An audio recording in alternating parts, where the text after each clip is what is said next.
Assalamualaikum warahmatullahi wabarakatuh. Nama saya Nabila Maidia Azhar, NIM 2017-390. Di sini saya akan menjelaskan mengenai Corporate Social Responsibility, yaitu konsep organisasi perusahaan memiliki tanggung jawab terhadap konsumen, karyawan, pemegang saham, dan komunitas. Di sini terdapat proses bisnis CSR DISCO, fungsi bisnis, performa pengukuran, penerapan, prioritas, tujuan, dan inisiatif, urusan korporat, pelaporan CSR, stakeholder, keterkaitan dan analisis, umpan balik pemangku kepentingan ke bisnis. Urusan korporat menjunjung tinggi komitmen DISCO di perusahaan terhadap kinerja, tanggung jawab sosial, dan transparansi perusahaan, program investasi sosial perusahaan, dan mengawasi tanggung jawab sosial perusahaan di seluruh bisnis melalui aktivitas pelaporan CSR perusahaan, keterlibatan pemangku kepentingan eksternal, dan analisis CSR. Tanggung jawab sosial perusahaan diintegrasikan dalam strategi dan fungsi bisnis DISCO.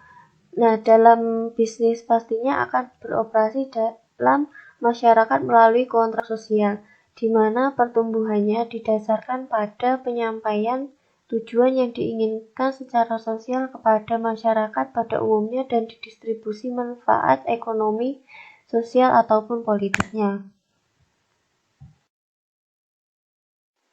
Lalu, fungsi bisnis individual DISCO menetapkan tujuan CSR, kemudian mengimplementasikan rencana dan mengukur kinerja.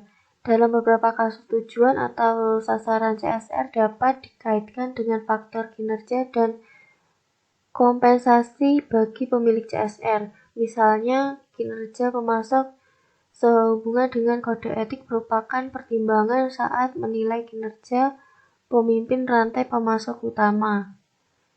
Tujuan yang didapat yaitu untuk meningkatkan citra perusahaan, lalu membebaskan akuntabilitas organisasi atas dasar asumsi adanya kontrak sosial di antara organisasi dan masyarakat. Lalu, sebagai perpanjangan dari pelaporan keuangan tradisional, dan tujuannya itu untuk memberikan informasi kepada investor. Berikut adalah prioritas CSR dari perusahaan. Yang pertama, kode etik. Kedua, orang-orang perusahaan. Ketiga, membangun keterampilan dan kewirausahaan. Adapun masalah prioritas dari CSR dan resiko bisnis, dan untuk pencegahan permasalahannya yaitu dengan melakukan komunikasi kepada orang-orang yang kurang peduli dengan resiko. Lalu komunikasi dilakukan untuk meredam kekhawatiran akan suatu kondisi yang sebenarnya tidak terlalu berbahaya.